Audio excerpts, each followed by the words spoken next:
Hey guys, welcome back to the channel. Today I'm going to be giving you all some tips on how to play Xenoblade. This video is simply going to be providing you with some tips and tricks on the fundamentals of the Xenoblade mechanics, and will be relevant to each one of the Xenoblade games, being Xenoblade Chronicles and Definitive Edition, Xenoblade Chronicles X, and Xenoblade Chronicles 2. But no more messing around, let's jump right into it with tip number 1. Let's talk about positioning in Xenoblade Chronicles, as it's arguably the most important thing when playing the game. Almost all arts throughout all three games have an extra effect, and the majority of the time, I'd even almost say half of the time, those arts bonus effects are damage from a certain side of the enemy, whether it be behind, to the side, or in front. And to get the most out of Xenoblade, you really need to position yourself properly so you can make the most out of all of these bonus effects. The best example of this is in Xenoblade Chronicles 2 against the super boss Tyranitar Kuradil. I've done a full in-depth guide on himself, but I'll cover the basics right here in terms of two of his arts, which is his twin barrel autocannon and his bone crusher art. Twin barrel autocannon is the most common one that you'll see, but it only hits in front of him, and bone crusher only ever hits when an enemy is behind him, so his blind spot and his safe spot is at the side of him, and thus that is where you want to position yourself, especially if you're playing Rex with her double spinning edge, which is a bonus effect when hitting from the side. This still applies as well if you're playing the tank role, as you're the one that's going to be having the aggro and therefore the enemy's going to be facing you. Which leads us nicely onto point number 2.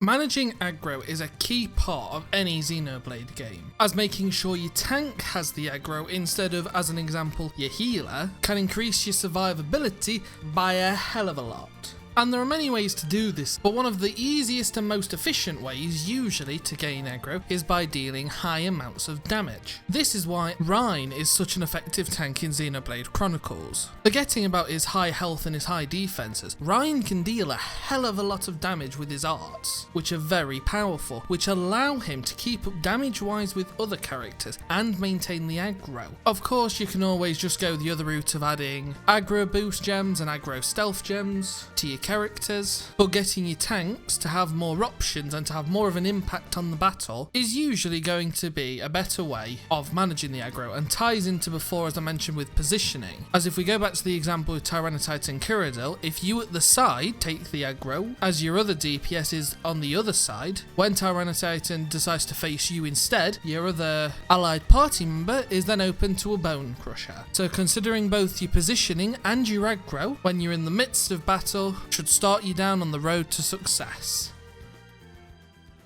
My next tip for you is optimization. But JB, what is optimization? Well, it's basically simply making sure that all of your party members are set up properly. This could mean a wide array of things. As an example, you could absolutely love all of the ice blades in Xenoblade Chronicles 2 and want to use them all on your party. Fun to do, and you've got all your favourite blades, but it's not really optimized for making orbs and destroying them in chain attacks, now is it? Or as an example, it could be setting up Elma in Xenoblade Chronicles X as the main tank to take all of the damage through the entire game. Basically, what I'm saying is set characters up to their strengths and not the weaknesses, and make sure you've got variation, especially in terms of blades, because ice blades on their own aren't that good. In Xenoblade Chronicles 2, this means making sure Tor is your tank and making sure that every single party member has got, to a certain extent, different blades to help you make up orbs the easiest way possible to get a hefty fat chain attack. In Xenoblade Chronicles X, it's making sure you've got the right gear equipped and the most optimum art selected to be able to deal the most damage and make the most out of overdrive. And in Xenoblade Chronicles Definitive Edition, it's more about making sure, again, you've got the right gems and armor equipped, but also making sure that you've got the right arts. You could, if you really wanted to make the game suck and be horrible for yourself, take away all of the top arts as an example, making the game still doable, just a hell of a lot more annoying, taking away one of the core fundamental features. So my third tip is just play optimally.